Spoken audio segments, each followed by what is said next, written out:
ओम श्री गणेशाय नमः। राधे राधे फ्रेंड्स। भाद्रपद मास के शुक्ल पक्ष में आने वाली गणेश चतुर्थी को गणेश जी के जन्म दिवस के रूप में मनाया जाता है। इसे बड़े गणेश चतुर्थी कहा जाता है। माना जाता है कि इस गणेश चतुर्थी का व्रत करने से हमें साल में आने वाली सभी गणेश चतुर्थी के व्रत के समान फल प्राप्त होता है। तो इसका व्रत हम कैसे करेंगे, क्या नियम है, किस तरीके से पूजन करना है, हमें चौकी किस दिशा में लगानी है, 2025 में शुभ मुहूर्त क्या रहेगा, किस दिन गणेश चतुर्थी पड़ रही है, इस पर आज का वीडियो है। तो वीडियो चलिए शुरू करते हैं। गणेश चतुर्थी के दिन सुबह सुबह स्नान आदि करने के बाद जल्दी उठे के स्नान करें और फिर जहाँ पर भी पूजन कर रहे हैं उस जगह को साफ कर लीजिए। आप चाहें तो आप अपने घर के मंदिर में भी ये पूजन कर सकते हो। उसके बाद हम वहाँ पर एक चौकी लगा लेंगे। चौकी पर लाल रंग का वस्त्र का कपड़ा बिछा लेंगे। अगर आप मंदिर में पूजा कर रहे हो तो मंदिर में भी लाल या पीले रंग का आसन आप बिछा लें। फिर हम थोड़े से दुर्वा घास यहाँ पर रखेंगे। देखिए, अगर आप 10 दिन के या 5 दिन की स्थापना कर रहे हैं तो चावल रखिएगा, लेकिन अगर आप सिर्फ व्रत के लिए पूजन कर रहे हैं या 1 दिन की स्थापना कर रहे हैं तो दुर्वा घास लेना है। उस पर हम गणेश जी को विराजमान कर देंगे। अब गणेश जी को विराजमान कर दिया है, सबसे पहले हम शुद्धिकरण करेंगे यानी स्नान कराएंगे। तो जल के छींटे लगाकर हम स्नान करा देंगे। उसके बाद हम घी का दिया जलाएंगे। घी का दिया हम जला लिया है। अब बाद में हमें व्रत का संकल्प लेना है। आप सीधे हाथ में फूल या चावल लेकर हम गणेश जी के सामने संकल्प करेंगे कि भगवान, आज मैं आपके निमित्त व्रत कर रही हूँ। यह व्रत पूर्ण करने में मेरी सहायता करें और मेरी मनोकामनाओं को पूर्ण करें। ऐसा कहकर हम फूल फूल या चावल और गणेश जी के चरणों में समर्पित कर देंगे। उसके बाद हम रोली से तिलक करेंगे। आप चंदन से तिलक कर दीजिएगा। अक्षत समर्पित करेंगे। सिंदूर का टीका गणेश जी को आप ज़रूर से समर्पित करें और लाल रंग का फूल आप ज़रूर से, गुड़हल का, आप इनको समर्पित करें। मूषक महाराज साथ में, उनका भी पूजन साथ में ही करेंगे और दिए का भी पूजन साथ में ही करेंगे। और फिर बाद में हम वस्त्र रूपी करावा समर्पित कर देंगे। सुबह सुबह के समय हमें ये पूजन करना है और जो भी फूल आपको मिल जाए, आपको फूल उनको बाद में भी समर्पित कर सकते हैं। इसके बाद देखिए, जब हम गणेश जी की पूजन करते हैं तो दुर्वा घास ज़रूर समर्पित करते हैं। तो दुर्वा घास की व्यवस्था पहले से ही कर लें।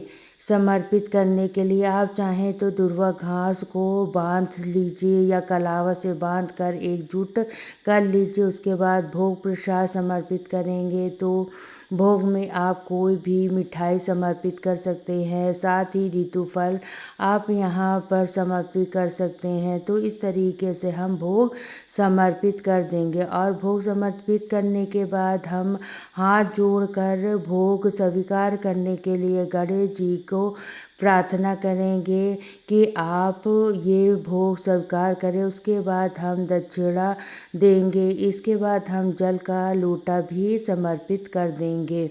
अब हम गणेश चतुर्थी का व्रत कथा सुनेंगे। देखिए, अगर आपने व्रत किया है ना तो व्रत कथा सुनना बहुत ज़रूरी होता है। तो हाथ में चावल और दुर्वा घास या फूल लेकर आप व्रत कथा सुन लें। व्रत कथा का वीडियो आपको चैनल पर मेरे मिल जाएगा, तो आप वहां से देख सकते हैं। फिर कथा सुनने के बाद जो हाथ में दुर्वा घास और चावल लिया था, ये गणेश जी को समर्पित कर देंगे और कुछ जल के लोटे में हम डाल देंगे। इस तरीके से हमारी कथा पूर्ण हो जाएगी। इसके बाद धूप दीप दिखाकर प्रेम पूर्वक हम गणेश जी की आरती करेंगे। तो देखिए, गणेश चतुर्थी की जो बड़ी गणेश चतुर्थी की भी पूजा इसी तरीके से की जाती है। जैसे हम नॉर्मल गणेश जी की पूजा करते हैं तो सुबह की पूजा हमें यहाँ पर कर लेंगे। पूजा करने के बाद हम हाथ जोड़कर पूजा में रही कमियों के लिए क्षमा याचना करेंगे।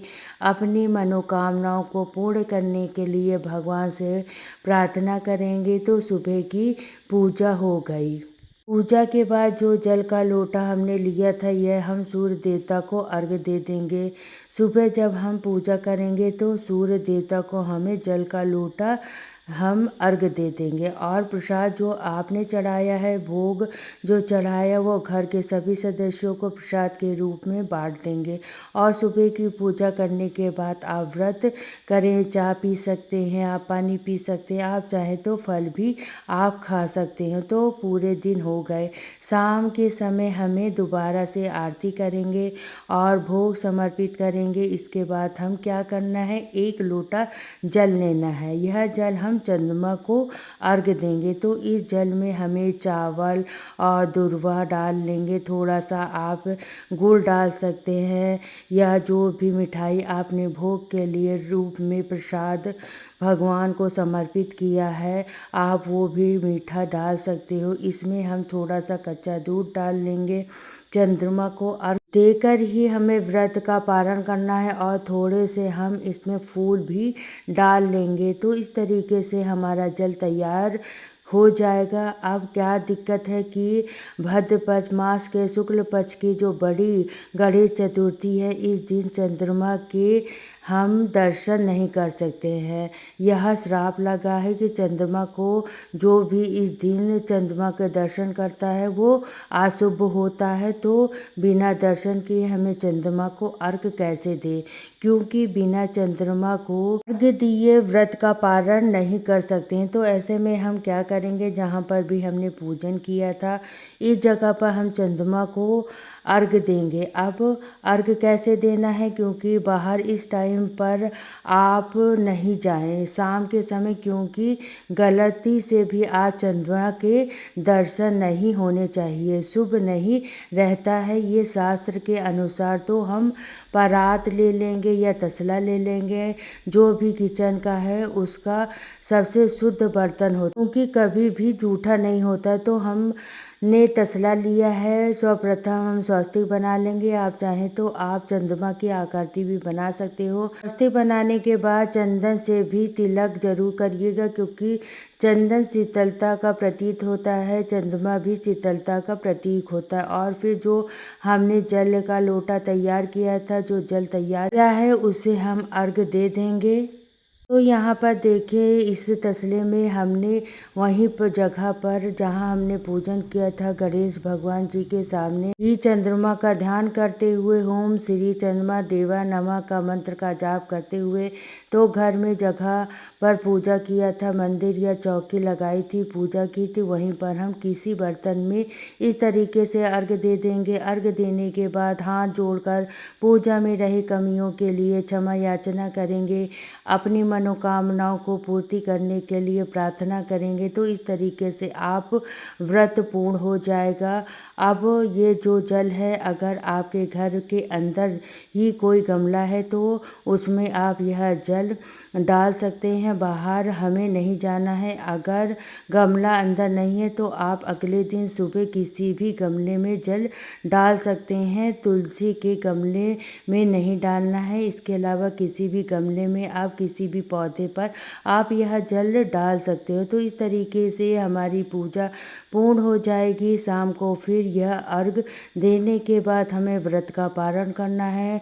गणेश चतुर्थी के व्रत में शाम की पूजा और अर्घ देने के बाद भोजन कर लीजिए। एक समय भोजन किया जाता है तो शुद्ध सात्विक बिना लहसुन प्याज का भोजन आप इसके बाद कर सकते हैं। पहले जो आपने प्रसाद चढ़ाया है वो प्रसाद ग्रहण करेंगे, उसके बाद आप भोजन कर सकते हैं। और अगर आप पूरे दिन फलाहार व्रत करना चाहते हैं तो आप भोजन नहीं करना चाहते हैं तो फलाहार व्रत भी कर सकते हैं। तो शाम को जब अर्घ देने के बाद फिर हमें यह व्रत का पारण कर लेंगे। इस तरीके से गणेश चतुर्थी का व्रत हमारा पूर्ण हो जाएगा, क्योंकि हमें अगले दिन उठानी है और शिव हमें व्रत के लिए पूजन किया था। तो गणेश जी को हम विसर्जित नहीं करेंगे, दोबारा से गणेश जी को हम मंदिर में स्थापित कर देंगे। जो दक्षिणा हमने चढ़ाई है अगले दिन आप किसी भी गरीब को, किसी कन्या को या किसी पंडित को भी आप दान कर सकते हो।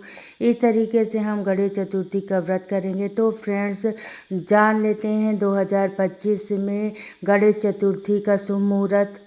गणेश चतुर्थी इस वर्ष 27 अगस्त को की जाएगी। स्थापना का जो शुभ मुहूर्त है वो सुबह 11:05 से लेकर 1:40 तक है। वैसे तो गणेश चतुर्थी का पूरा दिन ही शुभ है, आप किसी भी समय स्थापना कर सकते हो, लेकिन जो उत्तम शुभ मुहूर्त है वो 11:05 से दोपहर में 1:40 तक ही रहेगा। और चौकी हमें पूर्व दिशा में लगानी है। पूर्व दिशा में न लगा पाएँ तो आप उत्तर दिशा में लगा सकते हो। अगर किसी कारण से आप उत्तर दिशा और पूर्व दिशा दोनों में नहीं लगा पा रहे हैं तो पश्चिम में भी चौकी लगा सकते हैं, दक्षिण में चौकी नहीं लगेगी। बाकी आप चौकी किसी भी तीनों दिशा में लगा सकते हो, आपके लिए उत्तम रहेगा। फ्रेंड्स, अगर गणेश चतुर्थी के व्रत की सरल सी विधि आपको पसंद आई हो तो प्लीज़ वीडियो को लाइक कर दीजिएगा। और अगर आपको अभी कोई डाउट हो तो आप कमेंट करके पूछ सकते हो, मैं आपको रिप्लाई ज़रूर से दूंगी। और आपको ये मेरी वीडियो कैसी लगी प्लीज़ कमेंट करके ज़रूर बताइएगा। फिर मिलती हूँ नेक्स्ट वीडियो में। तो सभी को राधे राधे, जय श्री कृष्णा, ओम श्री गणेशाय नमः।